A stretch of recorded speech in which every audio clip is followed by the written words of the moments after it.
আসসালামু আলাইকুম। সবাই কেমন আছেন? আজকে শুক্রবার হাদি ভাইয়ের শহীদ হওয়ার ২৯তম দিন। আ আমার মনে হয় শুধু আমি না, আমার মতো এমন বহু মানুষ আছে যারা আসলে জানে না হাদি ভাইকে যারা খুন করলো বা তার এই হত্যার জন্য যারা দায়ী, তাদেরকে ধরার জন্য প্রশাসন কিভাবে কাজ করছে বা কত গতিতে কাজ করছে। আমার মনে হয় না এটা এখন সাধারণ মানুষ জানে। এই যে দেখেন, সাধারণ মানুষগুলো এই শীতের মধ্যে যেখানে আমরা আ একটু ঠান্ডার মধ্যে কি কষ্ট পাচ্ছি, এখানে সাধারণ মানুষগুলো হাদি ভাইয়ের বিচারের জন্য তারা কি পরিমাণ রাস্তাঘাটে শাহবাগে আন্দোলন করে যাচ্ছে, কিন্তু প্রশাসন বা ইস্টাবলিশমেন্ট কোনো কর্ণপাতই করছে না। আমি বুঝতে পারছি না আসলে ক্ষমতাটা কাদের হাতে, ক্ষমতায় আসলে দেশের ক্ষমতায় কারা, যারা জলজ্যান্ত এরকম একটা মানুষকে যারা হত্যা করে ফেললো, যারা মেরে ফেললো, কিন্তু তাদের ধরতে পারছে না বা তাদের সম্পর্কে কোনো আপডেট দিতে পারছে না। এক একজন এক এক ধরনের কথা বলছে।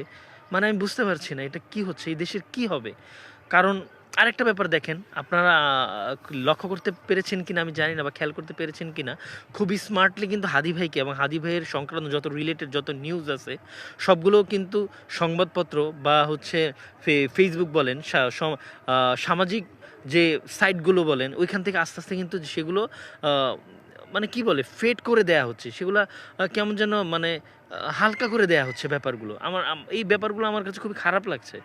মানে তার মতো এত বড় একটা ফিগার, যাকে হত্যা করার পরে দেশে একটা আলোড়ন তৈরি হয়ে গেল, দেশে এত বড় একটা মানে চেঞ্জ তৈরি হয়ে গেল, কিন্তু সেই মানুষটাকে হত্যা করার পরে তাকে লিটারেলি দেশের স্ট্যাবলিশমেন্ট, দেশের প্রশাসন, আমলা এবং দেশের মানে কি বলবো, দেশের যারা অ্যাকচুয়ালি দেশের ভালো চায় না সেই মানুষগুলো মিলে তাকে শুধু হচ্ছে তাকে জাস্ট কেমন যেন উধাও করে দিচ্ছে, তাকে কেমন যেন ফেড করে দিচ্ছে সব জায়গা থেকে।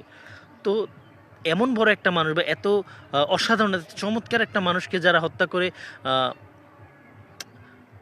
মানে হজম করে ফেলতে পারছে, আমার কাছে মনে হয় আমার বা আপনার মতো এই সাধারণ মানুষদের তাদের হজম করতে বা তাদের খুন করার পরে তাদের হজম করতে জাস্ট কোনো সময়ই লাগবে না। তো আসলে আমার মনে হয় আমাদের সবার যার যার অবস্থান থেকে যার যার জায়গা থেকে হাদি ভাইয়ের বিচার কার্য যেন আরও তাড়াতাড়ি হয় এবং তার বিচারটা যেন সুষ্ঠুভাবে হয়, সেটার জন্য আরও কথা বলা উচিত, আরও ভয়েস রেজ করা উচিত। তা না হলে হাদি ভাইয়ের বিচার হাদি ভাই পাবেন না। যে মানুষটা মৃত্যুর আগে শুধু এটাই চেয়েছিল যে তার মরার পরে যেন শুধু তার বিচারটা হয়, কিন্তু সেই মানুষটা বিচারটা পাচ্ছে না। আমরা আসলে ব্যর্থ, আমরা আসলে ব্যর্থ। ধন্যবাদ।